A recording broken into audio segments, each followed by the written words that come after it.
Welcome to the Lapid Monkey Music Show. Trayvon, Jordan, Rudess, how are you? I'm doing pretty well. Yeah, all Well, good. I want to thank you for being on the show. I mean, obviously, the easy answer is you're known from Dream Theater. I love you in LTE. I mean, I love you in Dream Theater, but I really love that project you guys do, uh, in all different versions of it. I mean, and I'm excited because I want to talk about a few things that you've done, you're doing. Um, Sure. we could end on Dream Theater, but along with being obviously an accomplished keyboard synthesizer composer, you've also been doing a lot of apps and applications over the years with Wisdom Music, with partners, of course. Can we touch a little Right. bit about that and then talk about? I really want to talk about and then the Geo Shred. I mean, those are just they look fantastic, and I have yet to get them myself and start to play with them. But Okay.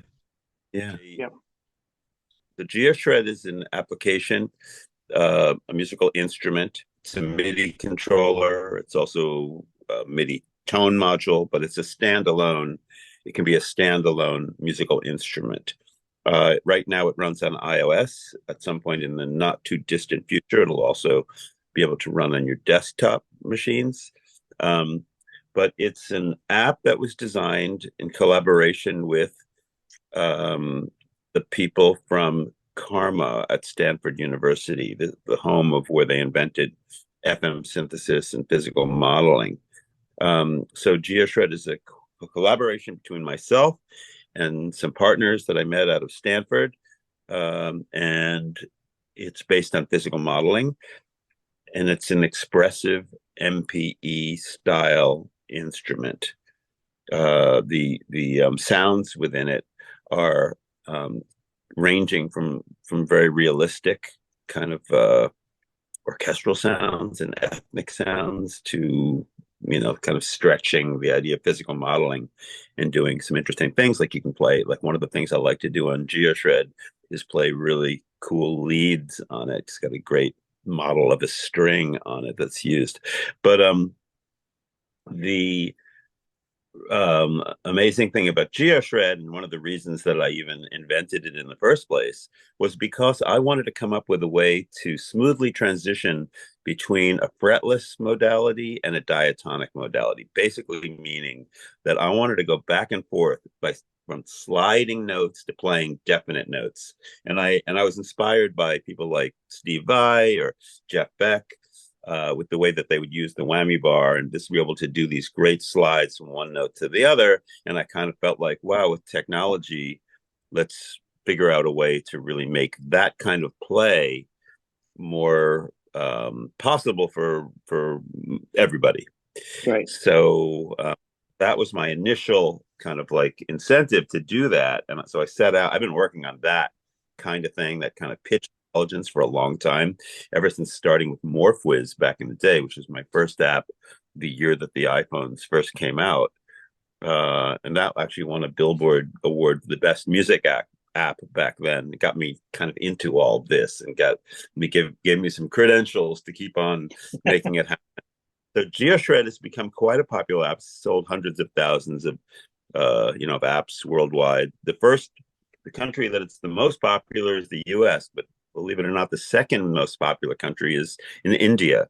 And the reason that it's so popular in India is because it has such strong pitch intelligence Oh and yeah. around, and Indian musicians love that kind of sliding, in their Carnatic music. They do Mhm. some very advanced, detailed sliding, and GeoShred allows them to do it. And they discovered that. So that's my most, current Geo app, the one that kind of really matters. Um, and yeah, that's the story with it. Well, thank you. Thank you for sharing that. I love it. I mean, so from concept out, like, are you coming up with a concept and then working with people in technology, and then you guys start working together? Like, I've never actually talked to anybody that actually have created an app, a musician that's created an app with highly advanced. This is just not just an ordinary app. I mean, it's fantastic, but the brains behind this is way not an iPhone game. You know what I'm saying? This is such a serious instrument. Right. So the process to me is Yeah. very interesting. How the minds got together to sit down. Yeah, right. Absolutely. No, it's an interesting thing. I mean, I have had a kind of vision for how I wanted for how I want technology to play into my music making. And Hmm. that's how it came together, working with developers and understanding what's possible, what they can do, seeing what devices are available, and then kind of fine tuning the vision by working with people who are coders and, because I'm not a programmer, but I work with people who are.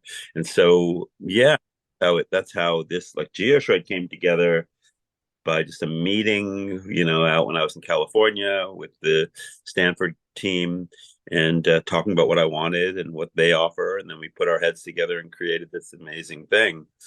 So, but then, every app is different. Like, um, I'm working with an amazing developer who's out of Germany who we're working on a music um, totally programmable performance visualizer. It's not even a music app; it's a visual app.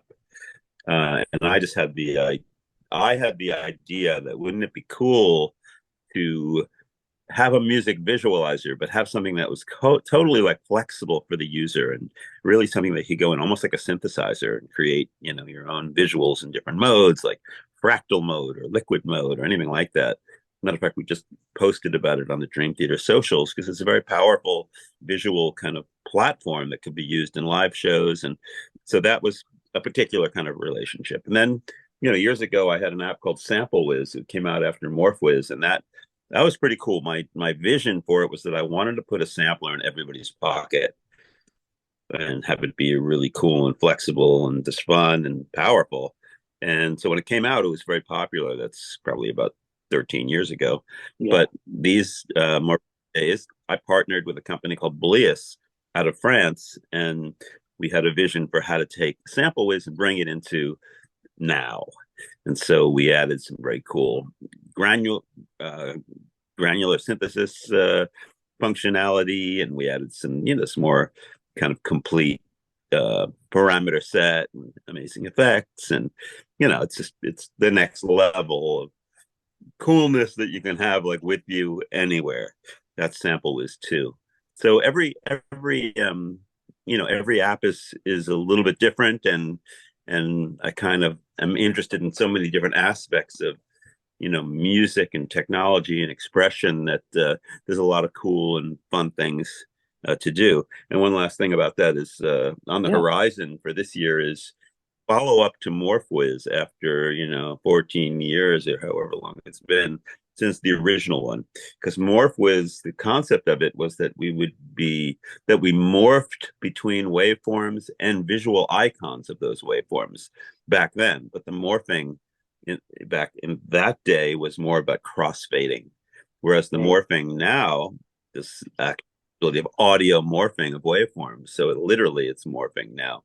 So that's going to be released sometime in the next couple months. But that's a pretty cool Yeah. new take on morphing sounds. It's incredible the ideas you have. I mean, because I mean, I don't even know how you have time. I mean, the amount of work you do with just Dream Theater, the solo albums you have, the projects you do, creating these apps, working on them, and then I just saw you posted a I don't know, it's not a keyboard guitar, but it's a prototype you're working on. You just posted the past month. Yeah, What is that? That looks awesome. The sounds when you played it were beautiful. yeah. It's so that is a project I'm doing in cooperation with a Polish gentleman whose name is Drewskowski.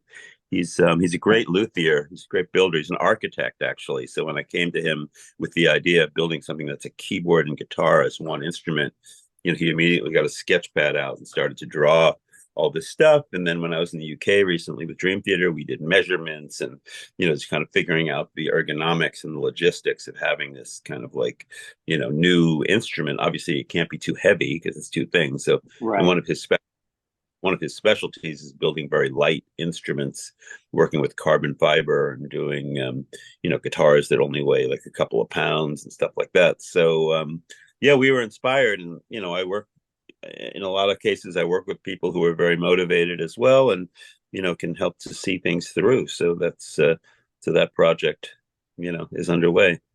That one looks awesome. I'm excited to hear more from that one because there's been so many different attempts and versions of stuff out there. And I've heard Yeah. them, and some of them are good, but to me, being a guitar player and not very good at keyboards, but loving the sounds of keyboards and different types of synthesizers and Korg and Moog and stuff. But I mean, it's the sounds together were just beautiful. Just that small little sample. I was like, oh, I want more. So Yeah. I'm Oh, very good. excited about that one. People aren't aware. I think it was was it your Instagram you posted that on? I think, Yeah. or Facebook. Yeah, it's out there. Just check it out, people. It's really great. And actually, the first thing I'm going to say, and I'll have the links here, is go to Jordan's website. It's super intense in a good way. It's kept up. Sometimes websites aren't kept up, and it's like a ghost town, you know, or an artist because they just put it up and they don't keep up with it. And there's like tumbleweed Yeah. comes through. Whereas yours is very up to date. It has your solo work, what you're working on, your projects, your apps. It has Dream Theater. It has everything. You know, it's a one stop Yes. place there. You've recently talked about you in the past year. You're doing some teach. You're always doing like teaching programs and stuff online. Is there more of that Yes. stuff coming down the line for you too? Yeah, I did a pretty cool course with Usic Play, which is a company that does kind of advanced class work online, and people can find that. Just need to research Usic Play with my name, uh, and it's very well shot. It's very comprehensive. There's a lot of good material there. So definitely something cool to check out. Is it different levels, or is it more of a teaching you I think it was like teaching you different how to compose and different rock versions. I think I'm not a keyboard guy, so Yeah, there's a lot of different things about it, technique and rhythm and improvisation. I discussed many different topics within the scope of that course and I different guess my level. I guess my question would be like, so people that aren't as experienced can still get a lot out of the course, though, even if they're not. Yeah, I mean, I wouldn't say it's for an absolute beginner, but there's a lot of stuff on there like for everybody. Well, okay, that makes sense. I mean, because like me, I'll read stuff that Steve Vai does, and I'll get the concepts of it. I'm never going to be a thimble worth of Steve Vai, but I get the concepts of it. I'm like, oh, wow, that's really great. That's incredible. You know what I'm saying? Right, totally. So from Like, a musical point, you're like, oh wow. I mean, I think that's something when you start playing an instrument, you're like, there's songs I didn't never really cared about too much, but then I sat down and I played it on guitar or an instrument, and you realize the chords or the arrangements, and you go, oh, that's brilliant. And it may be just a song you made a big fan of, but once you play it, you know what I'm talking about. When you do it, you're like, oh wow, I get it. It's fun to play. I don't even like yeah, the song. It's so there are things you can do if you can't actually, you don't have the skill level, but you can still appreciate music. Um, correct. and I Absolutely. and I see that in a lot of stuff you do, like with like I said, even the apps you do are like real musical instruments, but can also help people at different levels to explore. Well, that's one of I got into this app stuff is because I felt like, with technology, you could create something that not only would be inspirational and cutting edge for somebody who's experienced, but also I wanted to offer tools that allow people to make music that wouldn't ordinarily make it or haven't made it before. Even on GeoShred, which is an advanced kind of like instrument, there's a mode which lets you play basically all the right notes, and there's backing Mhm. tracks that you can start, and then as you run your hand along the playing surface, it basically offers you just the right scale for what is being, what the backing track is. So that's kind of important to me, is to have music technology that allows people the experience of making music who haven't been able to make it themselves before. And I think they used to follow apps. I mean, I think some of it always felt like they were not a toy, but they just were limiting. And to me, I think the stuff you're doing and been doing picks up where I think I'd love to think that Frank Zappa, his experimenting with electronics, we've been going towards like that next level of combining technology and music to the next level.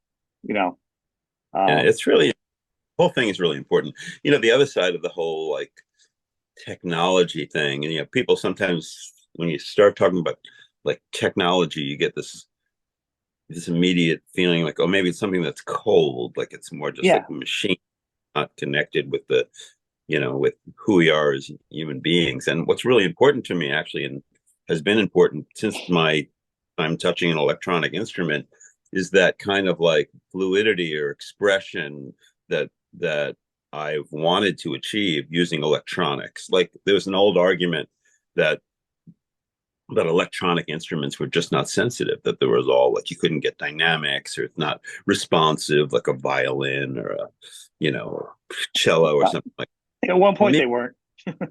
And to me, even like with something like a mini moog that didn't have like velocity sensitivity, but it had all these cool dials on it that you could slowly turn or do all these kind of cool stuff. To me, that was like the expression on those instruments, not so much the fact that it didn't have dynamics on the key, but you could do amazing things with the dials, and that was very like you know fluid, if you will, to be able to change sounds like that.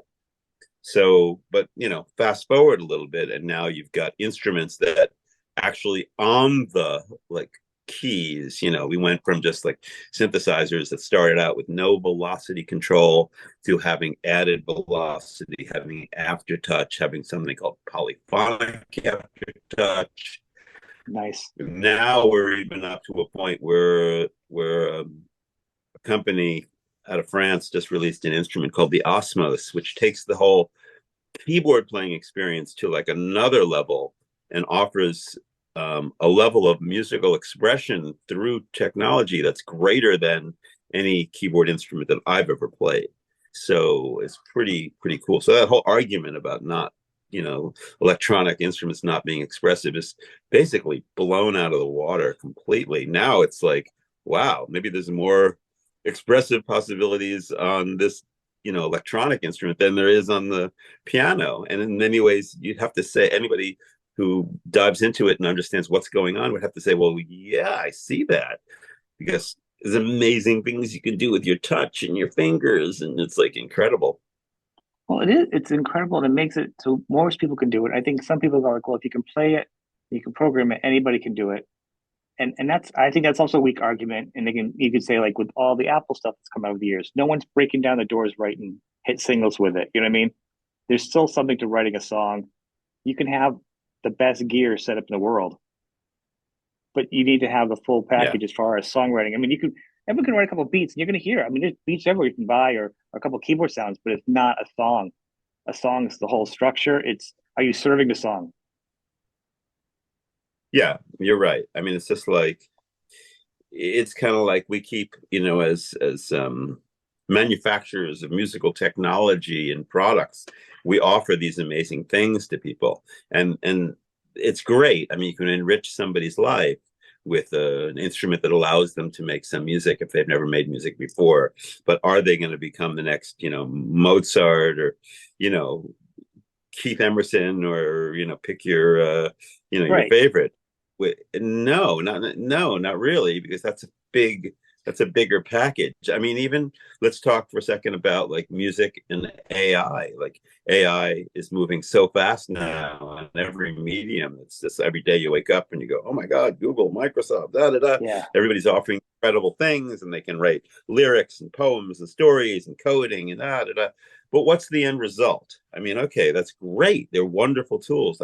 I support them. I'm not scared by them. They're wonderful. But how do you use these tools to actually create something that is your statement? That is like Right. from a point of view, what's your original musical statement? I don't care if you use a computer to do it or like whatever tool that comes out, but you have to be the one who decides when your product is ready and what you're releasing, and how does that affect the listener. Mhm. If you never touch a computer or a keyboard and all you do is voice commands to a computer that's doing some intelligent processing to create music, I mean, at the very end of that procedure, if you've done it and what comes out is amazing, and you and I go, holy shit, I love that. Well, then we'll give props to the guy who did that, because that's really, really cool. And we will give props to the tech as well. But, Yeah. it's all developing so fast, and it's hard to say exactly where things will end up being and how the global kind of perception of it is. It's Right. always people who are going to run like scared of the stuff, or people who are threatened by it, people who embrace it. So it's just you can't stop time, you can't stop technology from moving No. forward. So it's an interesting thing.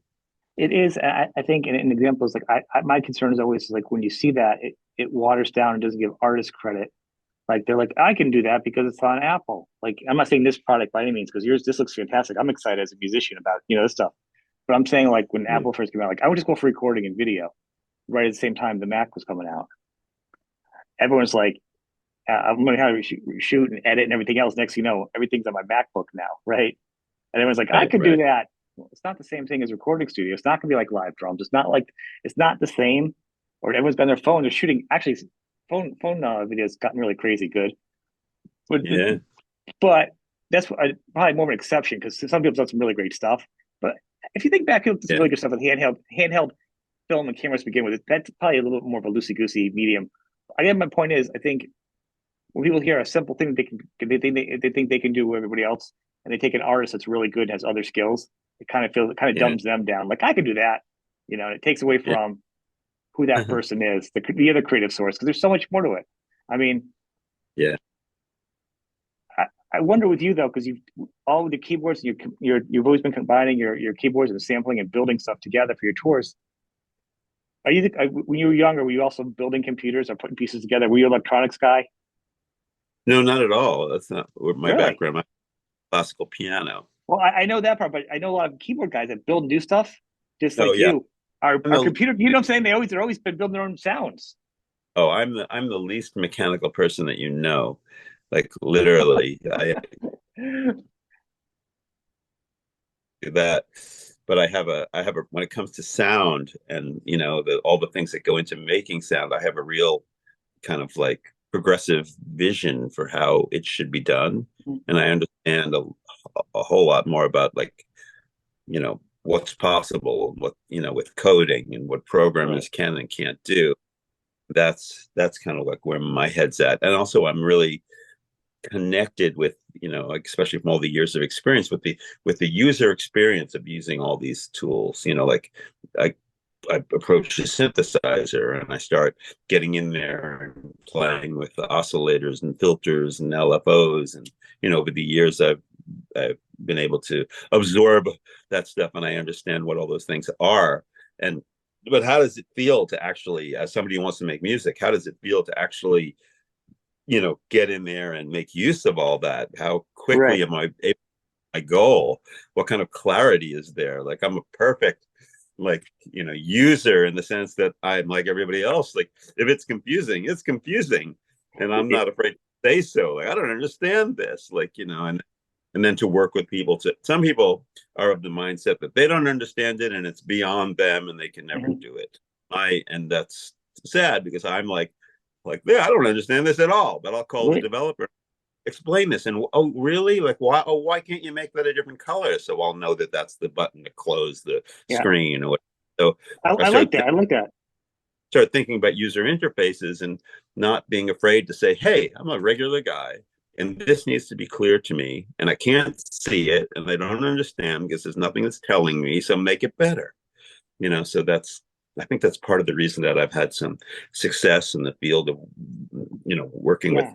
making working with synthesizer companies on making things better because I have a strong desire and a perspective of what works and what doesn't. You're like the perfect conduit between the two. Instead of going deep dive on the other end, you're exactly in the middle. I mean, you've got, like I said, people don't know you have Juilliard experience, you classically trained, very talented, but in some way to me, big picture, you're a composer of everything you put together. You're composing and arranging everything on everything you do. You know, it's such a strong skill the way you put stuff together. You know what I mean? Thanks. From Trying the do my outside, that's what it looks like to me. I mean, and that's cool. bigger than me than being just a one instrument, you know, a keyboard player or whatever. You're a composer of like music, of all sounds and soundscapes, which is huge because you know as a fan, you Dixie Dregs and then in Dreams there are these huge pieces, and then your jams and you have your solo albums, or you have some classical stuff, and like Wired for Madness is just insane to me. I love that solo. That's probably like my favorite solo, by the way, of yours. Um, That's but it's like it's progressive, but it really has a lot of jazz, smart jazz in it that kind of flips in and out. In your writing, you're not like locked right. down, and that's why I feel it's a composition thing and not. Yeah, right. Sure. It's definitely not pop music, that's for sure. But No. yeah, I mean, one of the things that I enjoy, and it's probably because I'm kind of spacey, is it's hard for a musician to have an original style, right? And I always talking to people about this. Plenty of guys who can Yeah, a I lot hear of that. good a lot of guys out there who can make music and they make it in a certain style, and you can hear it and say, "Oh, that's just like this," or Right. "That's sounds exactly like this," but it's good, But how many players or how many groups you go, "Wow, that's an interesting blend," Yeah. or how many you credit with sounding like, "Oh, that must be Jordan Rudess playing the piano," or whatever. So I feel kind of lucky because I never had a big problem being kind of like original in the way that I write music or the way I play. And I credit that because I'm just like, a sponge. I'm just listening to all of it. I'm listening to classical music. I love like electronic music, and I love Hmm. progressive rock. I love this and I love that. And it's all just rotating around my head, and thanks to my Juilliard training in my background, and I have a good ear and a good sense of rhythm, then somehow it all kind of comes out in this interesting way, which I feel kind of blessed to have the combination of I don't know what the word would be, like just abilities or even inabilities to make it happen. So I don't think some people are free enough to like come up with their own Right. style. For me, it's It, all like put it in a soup pot and you mix it all around and then you taste it and go, oh, there's a lot of flavors in here. This is cool.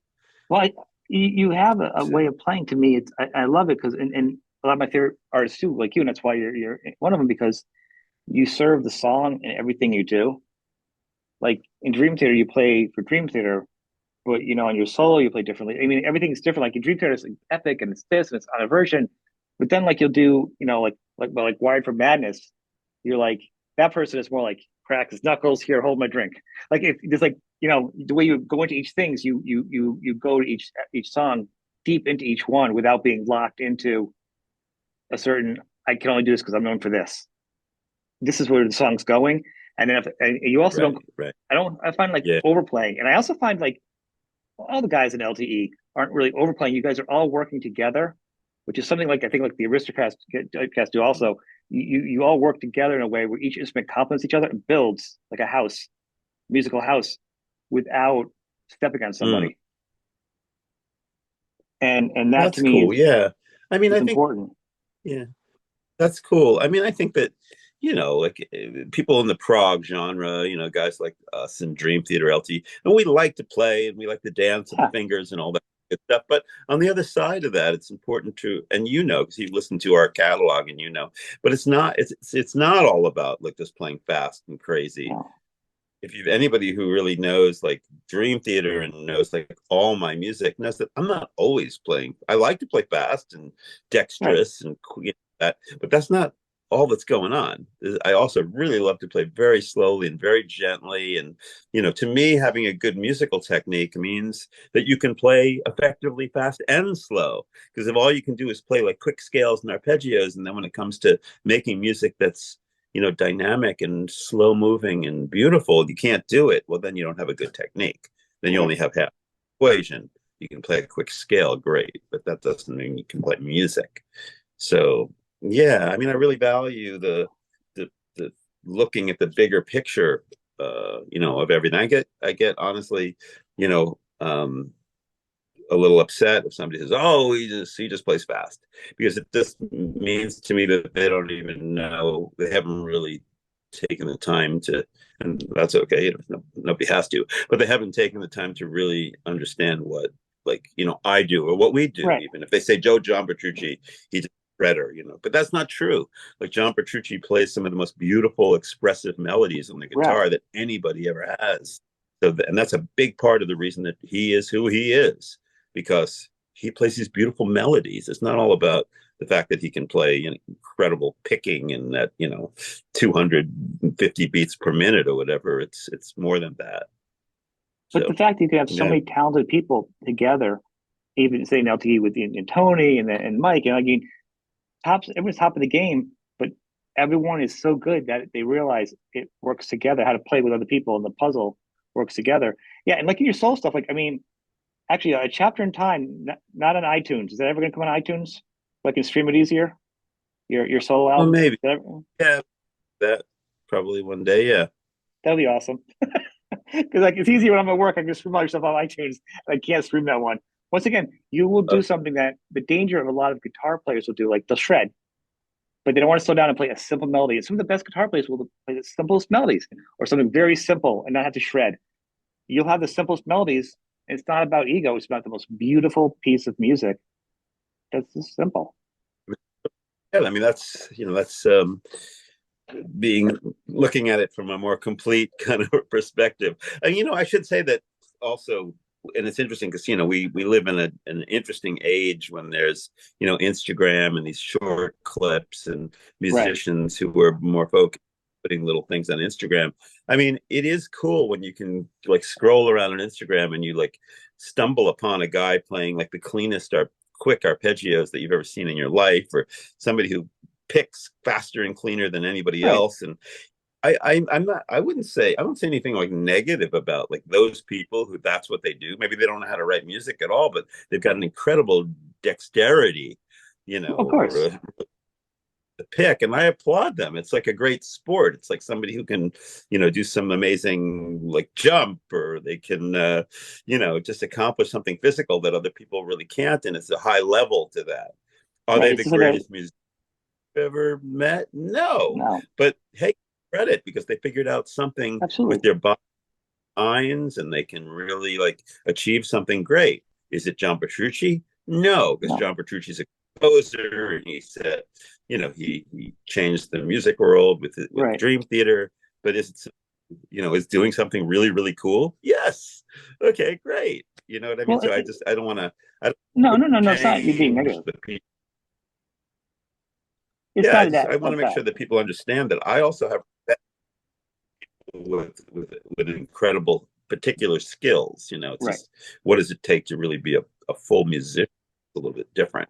Right. And then that's what, like with me, I like to do. I haven't spoken to you. I hadn't approached you yet because I wanted to put a fuller picture together and listen more and really have a clearer thought of how I wanted to talk to you. Because one of the things with me and I try to present is if you, even if you're not aware of who the artist is, they might know you from Dream Theater. Go check out the soul stuff because maybe you're not into Dream Theater. Maybe you need the soul stuff, or maybe you need the tie-in, the gateway drug LTE, or maybe you need some of his projects, or maybe you go, Dixie Dregg's site. There's so much out there. I hate the one dimensional. I hate the phrase one hit wonder. I don't like hearing guilty music. Um, if you're gonna have something, you don't have to like something. They don't have to like any of your stuff or any whatever, but they need to be aware and not just say fast keyboard stream theater. Like you need, and that's what I'm trying to say is Right. you're a creator with these apps, and these apps aren't just like apps, games. These are musical instruments, technology that you're tying in together. You know, you're a composer on a different level, and you're constantly the amount of creativity you put out to me on all these albums and work on these apps and it's everything. I don't know how you have time, you know, to do all this. 26. Oh, see, that's what it is. You have a longer day than the rest of us. all, I'm sorry. It's just all about doing, what I really love, and Yeah. therefore I'm always at it. That's Well, totally what it is. I Yeah. want to thank you. I want to thank you. You want one last thing? I just want to talk about Dream Theater coming up tour. Anything you want to add? Like we were looking up for the year and touring and stuff. Yeah, so we have a couple more runs. We're going to be, people know we're going to Asia, I think. Yep. It's already out there. Yep. And it looks like we're going to be doing some stuff in the summer. Not announced, but, You'll just be out stay there. tuned because they'll definitely Okay. be summer shows. But the next stop is a big Asian tour, including Korea, Thailand, and Philippines. Indonesia, That's been great. and Japan, all kinds of places. That's really exciting. It is. Is there any different things you guys have to do now with the way the world is going on? I see you're going over Asia and you're flying around. You do a lot of different touring right now. With the world being, with wars and stuff, everything going on, is anything gotten kind of weird as far as different rules, like territories and stuff? Or Well, obviously, really weird time, especially in the time of COVID when we were just starting to emerge from yeah, that. And every country we went in was such a hassle. We had apps to fill in forms, and I'd never been so busy with filling out various forms, from country to country. It was really a pain in the butt. Now it's gotten easier on that level, but still, the world is still in a weird place. I mean, we went to Europe, and people are very conscious about how much heat they're using in their Yep. buildings and their houses, and at times it's like, oh man, it's cold in here, and you find out, oh well, they're only heating one room, like so. Yeah, it's a strange time, and also, there's still a lot of people who are not coming out to shows. It's just like, the world is still, in a weird state. It definitely affects, certain places and the way people, behave, and if they're even coming out of their house or not. Yeah. I always think it's interesting to talk to artists to see what's going on, because I always want to bring up, if an artist comes to town, go see them, because you don't know. I mean, so you do, so there's Ukraine, there's COVID, or there's this or there's that, or there's fuel prices. Some people, countries have crashed economies all of a sudden will change. Brexit, then to do anything in our country, merch is like, if someone comes over from another Europe, they got to pay like to do taxes and visas, and then the regular tax on their stuff, and then it's like 30% on top of that in a venue. So the profit's dwindling for all the artists, and there's lots Right, of right. challenges. So I mean, I Yeah, want I want people to be aware of what the artist is kind of pushing through to put on this sure. rock star show for you. It's not Right, right. It's like amazing. it's not, Amazing. yeah, right. Caviar Dreams or something, yeah, whatever. What's the guy's name? I forgot his name. Um, but you know what I'm saying. The point is that the art is a lot more. It's a different world for rock and roll performance, and I think the artists aren't complaining about it, but the fans need to know it's not the same as what we thought. You know, it's Right. not the Leonard Skinner album You're on the up. back. You're looking at the pictures, everyone messed up, laying on a bus, crashed out. No, it's like $1,000, $2,000 a day for bus. You get taxes and this and fuel costs, and you're dragging the merch. It's not the Freebird video. It It's sounds like you've been talking to my manager. it was about fans not being aware of it, because I've done a little everything in the music business, and I do something different now for career. But I wanted to support the artist separately, because I don't. It's not a profit thing. I don't make money. This is my love of music, saying, "Hey, this look at the artist a little differently, hopefully, and be aware of the new territory, the new world that the artists are encompassing now, and Absolutely. embrace it, and or realize that it's what they have to do to survive." Totally. Yeah, no, This I has been want to so thank you. great. Thank you, man. I want to appreciate Thank it. you. Thanks for being on the show. Take care. Glad we could. Take Okay, care. man. Take care.